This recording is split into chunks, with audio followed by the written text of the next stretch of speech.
Hey class, we've taken a look at two-stroke engines, we've taken a look at four-stroke engines, and lastly, I want to take a look at these three engines. I want to take a look at rotary engines, diesel engines, and turbojets. Let's take a look. So you're driving down the road and you see that somebody's rolling coal, or you're at the gas station and notice that diesel is a little bit more expensive. What makes a diesel engine different than a gasoline engine? Let's take a look. So the diesel engine is named after the inventor Rudolf Diesel, who invented an engine that did not use a spark plug to ignite the diesel fuel used in the engine. So how does a diesel engine work? Well, as you can see, the diesel engine uses the same four strokes of a four-stroke cycle: intake, compression, power, and exhaust. During the intake phase, there is no air-fuel mixture. The diesel engine just intakes clean air. During the compression stroke, the piston compresses the air in the combustion chamber.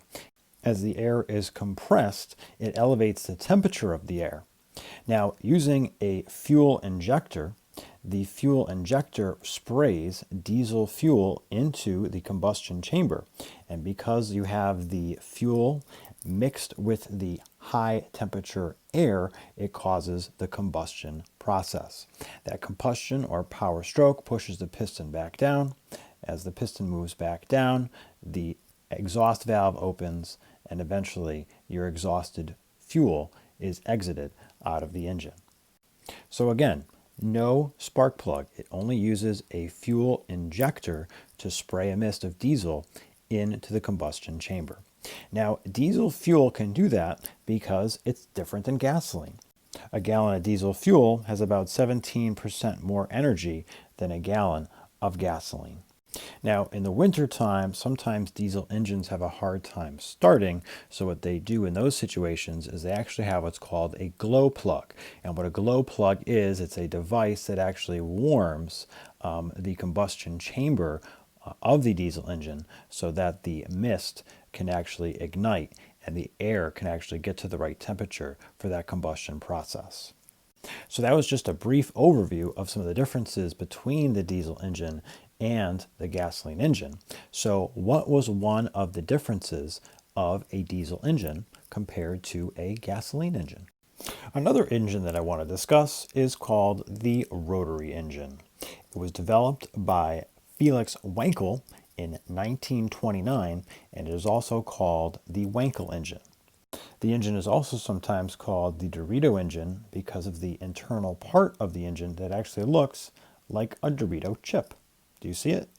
So one of the benefits of a rotary engine is its small size. However, it has a number of negatives that I can kind of explain as you see it work. So let's take a look at how it works. So we still have the four strokes of the four-stroke cycle: intake, compression, ignition, and exhaust. However, I want you to notice that there are no valves and there are no pistons. You still have a spark plug. You also have intake. So here in yellow is the intake. So a little bit of fuel comes in the intake. As you can see, as you go through the compression stroke, there's still some intake fuel here, there's still some intake fuel here, and there's still some intake fuel here.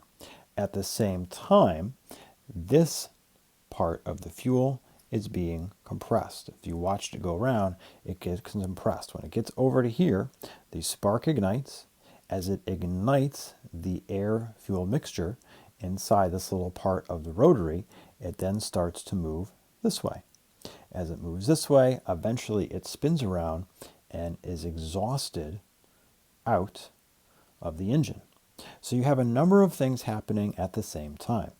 You can see the only thing that moves is this little Dorito chip, and you have this little gear in here that is spinning using the teeth that Dorito chip around. Something that you can notice is you can see that at the bottom diagram you have one spark plug. At the top diagram you have two spark plugs. So whether you have two or one, you still are igniting the air-fuel mixture. And as this Dorito chip moves around, it's compressing, it's igniting, and it's exhausting as it moves around. So what are some issues? Well, one of the issues is what's called sealing. All right, what do I mean by sealing? Well, there's these three little seals all right, that have to rub against the internal part of this rotary combustion chamber. And it's important that that seals against the side. If it doesn't seal, you can have air and fuel moving in between those parts of the Dorito chip. That's bad. Now, however, another issue that you have is that not all of the air fuel mixture is combusted when the spark plug ignites. And if not all of the air fuel mixture is combusted, you have a similar issue than what you have in a two-stroke engine.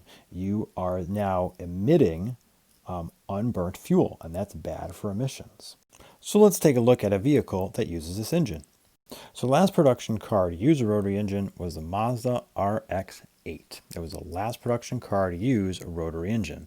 And one of the reasons why it was the last one is because it failed emission standards in Europe. Emission standards are strict in different parts of the world. Now, as I said, because these main seals are prone to break, that caused emission issues. Now, they're still working on this engine. They're still trying to find ways to make it work. There's a bunch of YouTube videos of people swapping out Corvette engines and putting in a rotary engine. So definitely worth a look if you're looking for a little engine with a lot of power. I know we've been taking a look at cars, but I want to take some time and take a look at airplanes, because airplanes are also powered by engines. Now, the Wright brothers are famous for the first self-propelled flight, and their Wright Flyer got off the ground through an engine that they developed and built with a friend. It's pretty cool. Here's a picture of it. It's a 4-cylinder engine that produced 12 horsepower. You can see a replica of it at the Connecticut Air Museum out near Bradley International Airport. 4-stroke engines became the standard for airplane technology all the way until the end of World War II. To talk about airplanes in Connecticut, I have to mention the F-4U Corsair, which is a World War II airplane that was powered by a Wasp engine built right here in Connecticut by Pratt & Whitney.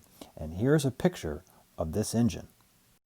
It's an 18-cylinder engine generating 2,800 horsepower, which was built before computers and the technology that we take for granted today.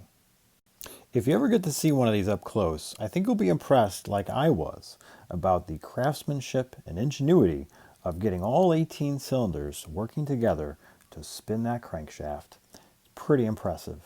Well, how do modern airplanes get off the ground? Well, that's what we're going to take a look at next. Here's the latest Boeing aircraft, the 777X. And while it's powered by a combustion engine, this engine doesn't use pistons. No, it uses what's called a turbofan engine. And we're going to explain what a turbofan engine is next. So a turbofan engine uses a large fan, just like you probably have inside your house on a hot day. And this large fan takes air and it moves air over the outside of the engine. That's actually where probably 80% of the air flows, around the outside of the engine. And then a percentage of the air actually moves inside the engine. And just like the 4 strokes of a 4-stroke engine, air is intaked into the engine. The air is compressed inside the engine using the fan blades. Fuel is injected into the compressed air. As the compressed air and the fuel mix, you have a combustion with the high heat. As the combustion is created, it forces out the combusted air out at a high speed through the exhaust.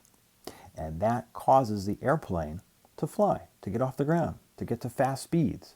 It's pretty impressive. So there's several types of gas turbine engines.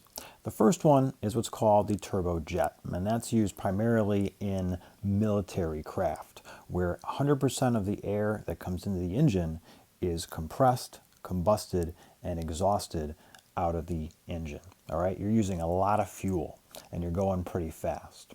Most commercial airliners today use what's called a turbofan. There's a huge fan on the outside of the engine. Majority of the fan is used to just push air around the outside of the engine, and then a small percentage of the air is actually compressed, combusted, and exhausted out the side. Now there's lots of little fan blades inside these engines, and they all have different jobs. Some of them are even now being 3D printed. But there are many companies here in Connecticut, Pratt Whitney, GE, that are using turbofan technology to power airplanes, and they have plenty of job opportunities. So if you're interested in transportation, you don't just have to limit yourself to vehicles and cars. So today we took a look at 3 other engines. We took a look at the diesel engine and how it was different than a gasoline engine. We took a look at the rotary engine and how its shape is different than a gasoline engine. And we took a look at the turbojet and turbofan engines that are used on airplanes. There's also other types of engines used in boats, engines used in rockets, but those are just a few that I want to take a look at today. What are some other engines that you'd be interested in learning about? Thanks for watching.